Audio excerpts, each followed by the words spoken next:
امریکہ اور ایران کے درمیان اسلام آباد ایکارڈ پر آج دستخط ہوں گے۔ امریکی صدر ڈونلڈ ٹرمپ نے تصدیق کر دی ہے۔ سوشل میڈیا پر جاری پیغام میں کہا کہ مفاہمتی یادداشت پر دستخط ہوتے ہی آبنہ ہرمز کو کھول دیا جائے گا۔ ایران کے ساتھ ہمارا تعلق پہلے سے مختلف اور بہتر ہوگا۔ اس معاہدے میں کوئی رقم کا تبادلہ نہیں ہوگا۔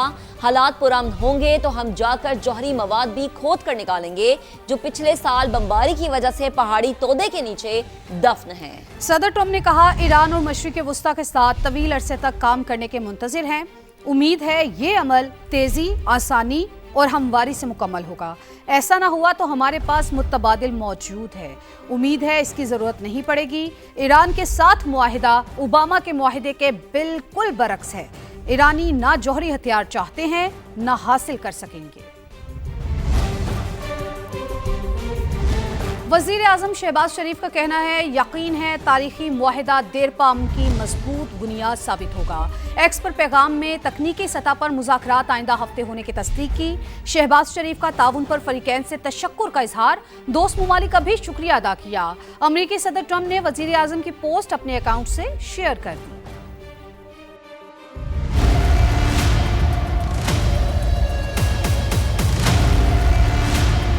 پاکستان کا بے مثال سفارتی مشن کامیاب، مشرق وسطیٰ میں امن کی راہ ہموار، امریکہ اور ایران کے درمیان معاہدے پر الیکٹرانک دستخط ہوں گے۔ وزیر اعظم شہباز شریف نے سوشل میڈیا پر بیان میں کہا ڈیل کے جتنا قریب اب ہیں پہلے کبھی نہ تھے۔ پاکستان امن معاہدے پر الیکٹرانک دستخط کی تیاری کر رہا ہے۔ معاہدے کے بعد اگلے ہفتے تکنیکی سطح کے مذاکرات ہوں گے۔ وزیر اعظم نے مذاکرات کے دوران تعاون پر امریکہ، ایران اور برادر ممالک کا شکریہ ادا کیا۔ کہا یقین ہے یہ تاریخی معاہدہ دیرپا امن کے لیے مضبوط بنیاد ثابت ہوگا۔ امریکی صدر کی وزیر اعظم پاکستان کے بیان کی تائید۔ ڈونلڈ ٹرمپ نے شہباز شریف کا ایکس پر بیان اپنے سوشل میڈیا اکاؤنٹ پر شیئر کر دیا۔ 3.5 ماہ سے جاری جنگ رکوانے کے لیے پاکستان کی سول اور عسکری قیادت نے اپنا بھرپور سفارتی کردار ادا کیا۔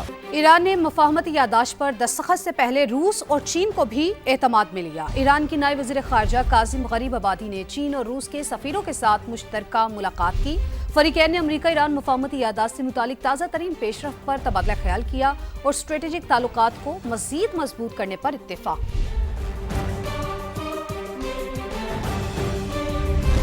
امن کے لیے پاکستان کی خاموش مگر مؤثر سفارتکاری۔ وزیر اعظم شہباز شریف اور فیلڈ مارشل سید عاصم منیر کی قیادت میں کی گئی کاوشوں نے نہ صرف امریکہ اور ایران کے درمیان کشیدگی کا خاتمہ کیا بلکہ دونوں ممالک اور خطے کو تباہی سے بچا لیا۔ بالکل، دنیا بھر میں پاکستان کے کردار کو سراہا جا رہا ہے۔ امن کے قیام میں پاکستان کا کردار بے مثال، وزیر اعظم اور فیلڈ مارشل کی کاوشیں باکمال۔ امریکہ اور ایران جنگ رکوانے اور فریقین کو مذاکرات کی میز پر لانے میں پاکستان نے کلیدی کردار ادا کیا۔ وزیر اعظم شہباز شریف اور فیلڈ مارشل سید عاصم منیر کی قیادت میں پاکستان نے مسلسل سفارتی رابطوں اور پس پردہ کوششوں کے ذریعے امریکہ اور ایران کے درمیان اعتماد سازی کی فضا پیدا کی۔ دونوں ممالک کی قیادت کو اسلام آباد میں ایک میز پر بٹھایا۔ فیلڈ مارشل ایک طرف امریکی صدر ٹرمپ تو دوسری جانب صدر مسعود پزشکیان سمیت اعلیٰ ایرانی قیادت کے ساتھ مسلسل رابطے میں تھے۔ فیلڈ مارشل نے کشیدگی کے خاتمے اور مسئلے کا حل بات چیت کے ذریعے نکالنے کے لیے ایران کا دورہ بھی کیا۔ امریکی صدر ڈونلڈ ٹرمپ نے وزیر اعظم شہباز شریف کی درخواست پر اس وقت جنگ بندی پر آمادگی ظاہر کی جب وہ ایران کو شدید حملوں کی دھمکی دے چکے تھے اور ایک واضح ڈیڈ لائن بھی دے رکھی تھی۔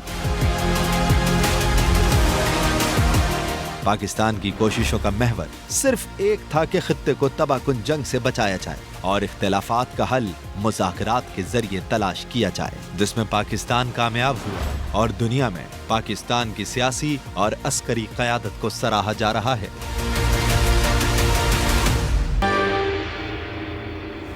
وفاقی وزراء کی طویل پوسٹ بجٹ پریس کانفرنس، اشرافیہ، ایکسپورٹرز، صنعت کاروں اور بڑی تنخواہ والوں کو زیادہ ریلیف دینے کا اعتراف۔ وزیر خزانہ نے کہا کہ 50 کروڑ سے زائد آمدن پر سپر ٹیکس 8% کر دیا، 70 ارب کی اضافی سبسڈی دی۔ وزیر اطلاعات عطا اللہ تارڑ کا کہنا تھا کہ وزیر اعظم عوام کو ریلیف دینے کے لیے ہر دم تیار ہیں۔ ٹیکس 50 کروڑ سے زیادہ جو بزنس کرتے ہیں ان کے لیے ہم 10 سے اس کو 8% پہ لے کے جا رہے ہیں. سب ایکسپورٹرز کے لیے 70 ارب روپے کی 71 ارب روپے کی جو سبسڈی ایڈیشنل دی گئی ہے ایگریکلچر اس فسکل ایئر میں اس کو انٹروڈیوس کروایا گیا, جس کو زرخیزی اسکیم ہم کہہ رہے ہیں. بنیادی طور پہ دیکھیے یہ تنخواہ دار طبقے کا بجٹ ہے, یہ صنعت کار کا بجٹ ہے, یہ ایکسپورٹر کا بجٹ ہے, یہ آپ کے کنسٹرکشن سیکٹر کا بجٹ ہے, یہ اس شخص کا بجٹ ہے جو اپنا گھر بنانا چاہتا ہے جس کے پاس آج وسائل نہیں ہیں, اور ہماری جو بھائی بہن بزرگ ہیں جن کی پتہ تھا ان پہ کم کرنے کا یہ بجٹ ہے. حکومت کا اچھا بجٹ عوام کے لیے کڑی آزمائش, شہریوں کے شکوے شکایات وزیر خزانہ سوالات کے نرخ میں. پوسٹ بجٹ بریفنگ میں صحافیوں کے سوالات پر وزیر خزانہ اور دیگر حکام وضاحتیں دیتے رہے. Export led growth, meaningful direction of travel, معاشی ترقی کی طرف چل پڑے ہیں. یہ امیروں کے لیے بجٹ ہے, ہمارے غریبوں کے لیے نہیں ہے. سب چیزیں مہنگی ہو گئی ہیں. فائنینسنگ ہے remains available to the exporters. غریبوں کو سہولت اور دے دیتے ہیں, امیروں کو اور دے دیتے ہیں, اس طرح بس کرتے ہیں. Custom duties, additional custom duties, regulatory duties کو زیرو کر دیا گیا. راشن کی کمی کی وجہ سے لوگ مر رہے ہیں اور آپ کہہ رہے ہیں بجٹ صحیح ہے. 2.3 بلین روپیز, 12-13 بلین ڈالر بنتا ہے. خرچنا بھی چاہیں تو ایک سال میں خرچنا بہت مشکل ہو جاتا ہے. کوئی خیال کرو, اتنا تو قوم پر رحم کرو, کوئی انسانیت اختیار کرو. اتنی لوٹ مار مچا کے قبر میں لے کے جاؤ گے, قبر میں لے کے جاؤ گے. اشرافیہ کو تمرات, غریب کے لیے کیا ہے, بجٹ ہے کس کے لیے؟ وزیر خزانہ سوالات کے نرغے میں.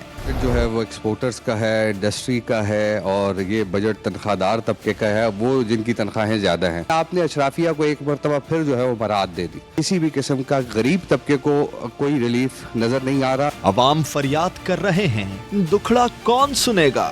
40,000 میں مجھے یہ بجٹ بنا کے دکھائیں کہ ایک غریب بندہ جس نے 10,000 روپیہ بجلی کا بل دینا ہے, ٹھیک ہے جی, اور اس نے اپنے بچوں کی کفالت بھی کرنی ہے. بتائیں گھر کیسے چلے گا؟